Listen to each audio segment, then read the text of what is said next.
उधर अयोध्या में दीपोत्सव कार्यक्रम की धूम रही। सरयू तट पर लाखों दिए जलाए गए और लेजर शो के जरिए राम की कहानी बताई गई। इससे पहले सरयू किनारे राम कथा पार्क में एक बड़े कार्यक्रम का आयोजन किया गया, जिसमें सीएम योगी आदित्यनाथ ने राम और सीता का स्वागत किया। पुष्पक विमान से राम और सीता के उतरने के बाद सीएम योगी आदित्यनाथ ने उन्हें माला पहनाई। उनके बाद गवर्नर राम नाईक और दूसरे नेताओं ने भी राम और सीता की पूजा की। इसके बाद हेलीकॉप्टर से राम कथा पार्क पर फूल बरसाए गए। शुभ संकेत प्रभु श्री राम के आशीर्वादों की वर्षा।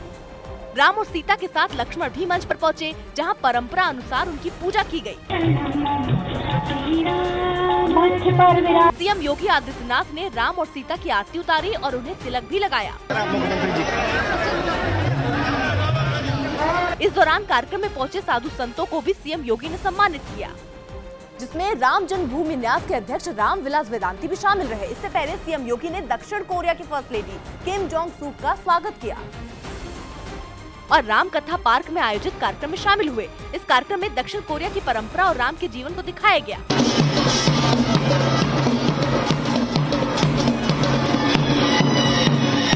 इस दौरान कार्यक्रम में लोक कलाकारों ने अपने डांस से वहां मौजूद लोगों का ध्यान खींचा।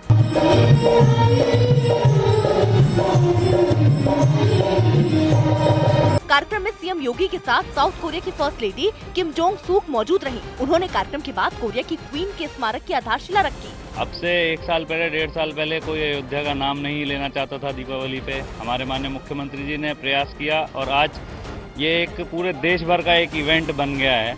यहाँ देश से विदेश से लोग आ रहे हैं। न सिर्फ आसपास के लोग, देश के लोग, बल्कि दुनिया के लोग दीपावली में अयोध्या की तरफ लौट रहे हैं और ये मुझे लगता है कि एक बड़ी बात है अयोध्या के गौरव को पुनः स्थापित करने की दिशा में। सीएम योगी ने कार्यक्रम को संबोधित करते हुए अयोध्या के डेवलपमेंट के बारे में बताया और दक्षिण कोरिया और भारत के बीच सांस्कृतिक रिश्तों पर भी जोर दिया। इससे पहले दीपोत्सव कार्यक्रम की शुरुआत राम के जीवन पर निकाली गई शोभा यात्रा से हुई, जिसमें बड़ी संख्या में लोगों ने हिस्सा लिया। इस शोभा यात्रा में 15 झांकियां निकाली गई। राम और लक्ष्मण को दिखाया गया। सीता हरण की झलकी भी इस झांकी में देखने को मिली।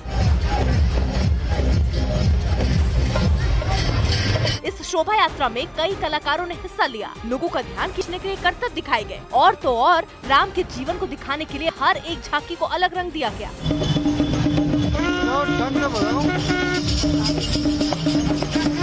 शोभा यात्रा को देखने के लिए वहां बड़ी संख्या में लोग जुटे थे। कुछ तो अपने मोबाइल फोन से झांकियों का वीडियो भी बनाते नजर आए। ये शोभा यात्रा करीब 3 किलोमीटर लंबी बताई गई। इतनी प्रसन्नता जितनी त्रेता युग में भगवान राम के और सीता माता के वन से आने के बाद, लंका विजय के बाद हुई होगी, आज उतनी प्रसन्नता अयोध्या में है। सरयू घाट पर साउथ कोरिया के कलाकारों ने पारंपरिक अंदाज में परफॉर्मेंस दी। कोरिया के साथ साथ इंडोनेशिया के लोग भी लगातार जो है अयोध्या में भगवान राम की याद में जो है अपनी कलाओं का प्रदर्शन कर रहे हैं। जो नृत्य है वो हो रहा है। पूरी अयोध्या में धमाल मचा हुआ है। इस दौरान वहाँ और कार्यक्रम भी हुए, जिनमें राम के जीवन को दिखाने की कोशिश की गयी। हालांकि अयोध्या के दीपोत्सव कार्यक्रम के बीच राम मंदिर मुद्दे पर दिग्विजय सिंह के एक बयान पर हंगामा खड़ा हो गया। कांग्रेस नेता दिग्विजय सिंह ने अयोध्या में विवादित जमीन पर मंदिर बनाने की मांग पर सवाल उठा दिया, जिस पर बीजेपी ने दिग्विजय सिंह और कांग्रेस को घेर लिया। भगवान राम के जन्मस्थल है, तो इसलिए राहुल गांधी को, दिग्विजय सिंह को और किसी कांग्रेस नेता को इस प्रकार की मजाक करने की साहस नहीं करनी चाहिए। इससे पहले दिग्विजय सिंह ने विवादित जमीन पर राम मंदिर बनाने की मांग पर हैरानी जताई। राम जी का मंदिर विवादित स्थान पे क्यों बनाना चाहते हो? अगर विवादित स्थान पे बनाना चाहते हो तो अदालत का फैसला स्वीकार करो। दिग्विजय सिंह के बयान पर कांग्रेस के दूसरे नेता कुछ बोलने से कतरा गए, लेकिन कांग्रेस ने आरोप लगाया कि चुनावी फायदे के लिए राम मंदिर मुद्दे को उछाला जा रहा है। इससे पहले कांग्रेस नेता शशि थरूर भी ऐसा ही बयान देकर चर्चा में आए थे, जिसमें उन्होंने दावा किया कि अच्छे हिंदू विवादित जमीन पर राम मंदिर बनाना नहीं चाहते। राम मंदिर पर तीखी बयानबाजी के बीच एक बार फिर शशि थरूर ने सरकार पर निशाना साधा और ट्वीट किया कि मंदिर और मूर्तियां मोदी सरकार के लिए रोमन सर्कस की तरह है, आम आदमी की मुश्किलों से मुंह मोड़ने के लिए फायदेमंद। लेकिन शशि थरूर के इस आरोप पर बीजेपी भड़क गई। पलटवार करते हुए पार्टी में उनको राहुल गांधी के मंदिर जाने की याद दिलाई। नए पुजारी बनने वाले राहुल गांधी सुविधा पूर्वक राजनीति करने वाली कांग्रेस पार्टी है। बीजेपी ने आरोप लगाया कि शशि थरूर किसी भी धर्म को नहीं समझते। साथ ही दावा किया गया कि केंद्र सरकार हर मोर्चे पर कामयाब साबित हुई है। हालांकि राम मंदिर निर्माण पर सरकार ने अपना रुख अब भी साफ नहीं किया। लेकिन सुप्रीम कोर्ट में सुनवाई टलने के बाद आरएसएस और वीएचपी ने जल्द मंदिर बनाने की मांग रख दी।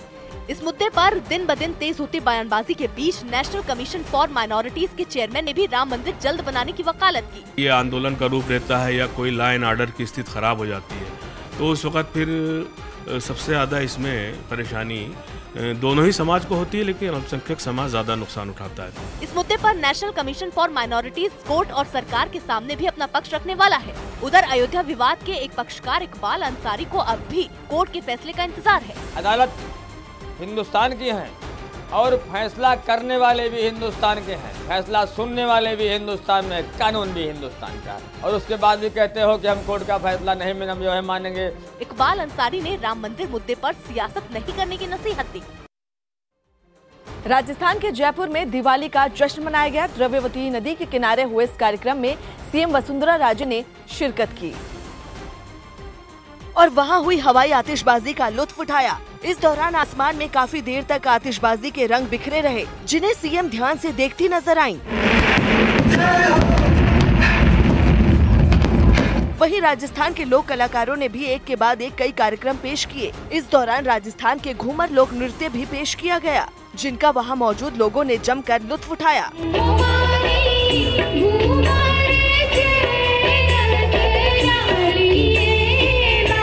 जिसके बाद सीएम राजे ने राजस्थान के लोगों को दिवाली की मुबारकबाद दी। बहुत ही सुंदर रात्रि और वो भी द्रव्यवती नदी के किनारे। मैं पूरे प्रदेशवासियों को दिल से बहुत सारी शुभकामनाएं देना चाहती हूँ। इस दौरान वहाँ द्रव्यवती नदी के किनारे दिए भी जलाए गए।